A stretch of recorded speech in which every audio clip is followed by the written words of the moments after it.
es uno de los lugares en los que me encuentro bien y me interesa entenderlo, y me interesa entender a la gente, y me interesa comprenderlos, y por eso algo conozco del asunto. Así que, ¿qué hace Al-Qaeda del Magreb en el desierto? No se esconde, está integrada.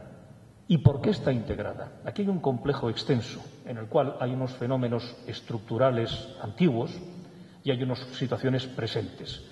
Cuando uno contempla cualquier realidad, pero sobre todo realidades extraordinariamente profundas, donde lo subjetivo es muy importante, en Occidente. Os voy a contar una anécdota. En una ocasión yo estaba hablando con un líder palestino, con Abu Jihad, que era el comandante de Al-Fatah, cuando Al-Fatah era respetable. Ahora son una serie de sinvergüenzas repartiéndose el dinero sobre la miseria de los palestinos. Pues aquel Al-Fatah respetable. Yo estaba en Beirut y tras varias peripecias me encuentro con Abu Jihad y yo le pego un discursete retórico de rojo primario. En este momento a lo mejor sigo siendo rojo, pero no tan primario, o más primario y menos rojo, vayan ustedes a saber. Pues en aquella reunión yo le hago un discurso sobre la revolución y tal, y entonces el tipo se echa para atrás, me mira con atención, me va haciendo con la cabeza gestos de que sí, yo, la lucha revolucionaria, la solidaridad internacional, la solidaridad del mundo árabe. Y me dice dos cosas, mire usted. La primera es que si los árabes se ponen de acuerdo algún día, estamos listos porque lo primero que van a hacer va a ser acabar con nosotros. Yo lo miro y el tipo saca en ese momento el 357 Magnum que llevaba, lo pone encima de la mesa, yo me callo, claro, esto es un argumento, un 357 Magnum, además tiene 6 argumentos porque son 6 balas en el tambor. Abre el tambor, yo me tranquilizo, saca una bala, la pone encima de la mesa y me mira y me dice, ¿qué vale? ¿Qué coste? How much is the bullet? ¿Cuánto vale la bala? Yo le digo, 80 centavos. Could be, puede ser. Dice, ¿sabe usted lo que es esto? Esto es un elemento estratégico que cambia la situación radical que usted me ha explicado, hábilmente colocada dentro de la cabeza de un líder del mundo árabe. O sea, eso cambia la relación de poder. En Europa se mata a un presidente y la situación no cambia, porque estamos hablando de sociedades muy estables que se pueden analizar a través de elementos superestructurales, económicos, culturales, pero donde la situación subjetiva es corta. En África la situación subjetiva es fundamental. No se trata de que todo sea subjetivo, pero es importante el conocerlo. No se puede llegar a África como un analfabeto, con los ojos abiertos y no entendiendo nada, pero tampoco se puede o se debe uno llegar a África entendiéndolo todo porque lo sabemos todo, porque lo hemos leído todo, porque entonces lo que seremos serán asnos ilustrados, pero perfectamente ajenos a la realidad. Tampoco la realidad que veamos será verdad, porque nosotros seremos capaces de ver trozos de esa realidad.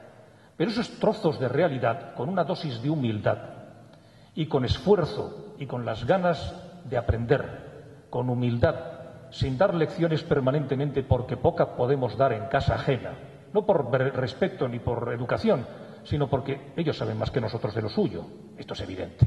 Cuando generalmente el blanco que va por allí sabe más que ellos de lo propio, lo cual es un signo doble de mala educación y de ignorancia, de suficiencia y, sobre todo, al final se vuelven con sus estereotipos perfectamente establecidos y con la misma ignorancia olímpica con la que llegaron. No sirve para nada. Pues bien, en el caso de Qaeda, tienes primero la situación de los Tuareg. Los Tuareg no son simplemente esa imagen romántica de los señores del desierto que con los shers azules y con las túnicas y tal y que cual caminan por el desierto. Eso queda bien para las fotos. En realidad son los que dominan y controlaban históricamente el espacio sahariano. Y cuando uno circulaba por ese espacio, estabas pagando seguridad. No estabas dando dinero ni siendo robado. Cuando uno va por una autopista en Europa, no nos parece que sea un robo pagar el peaje de la autopista.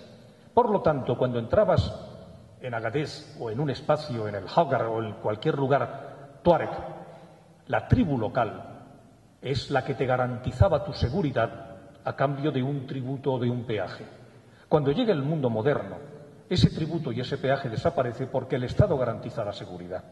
El Estado nigerino, el Estado maliense, el Estado mauritano. Y además se produce un segundo fenómeno, que es lo que se llama el rechazo de la escuela. Al ser nómadas, no van a la escuela, pero además su enseñanza es una enseñanza islámica tradicional. En el mejor de los casos podrán ir a la madrasa.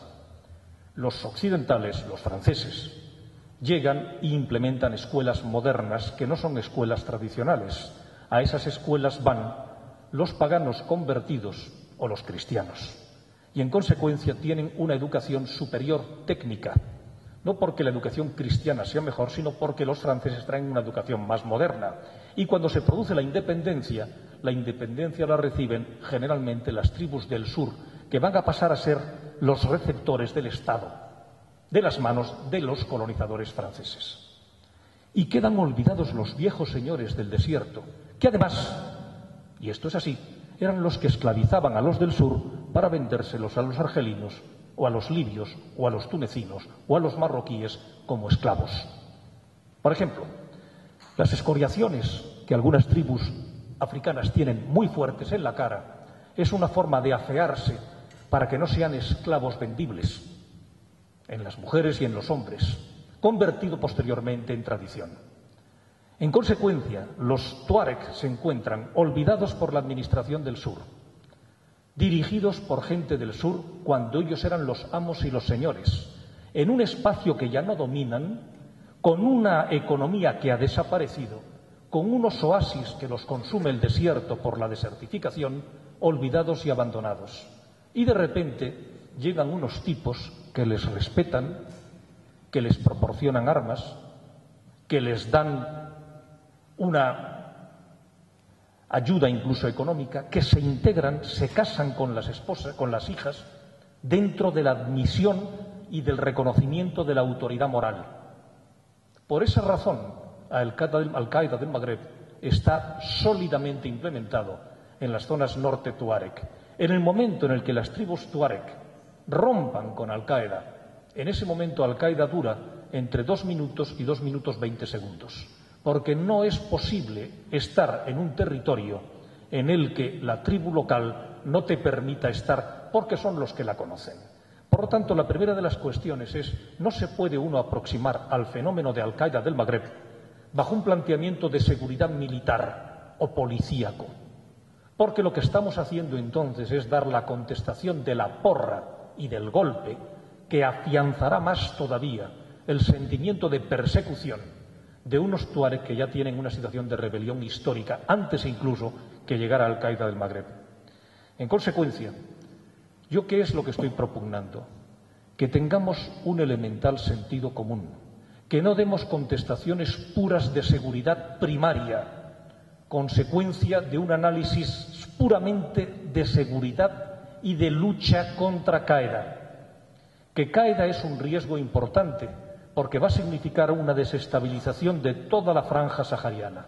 Y ahora les voy a dar un elemento, y es el siguiente.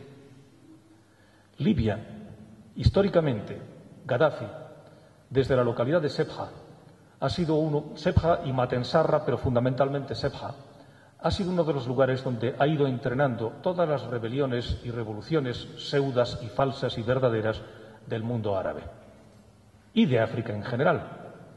Además, con una práctica, yo no digo ya ni siquiera cínica, de un oportunismo donde es capaz de lo propio y de lo contrario.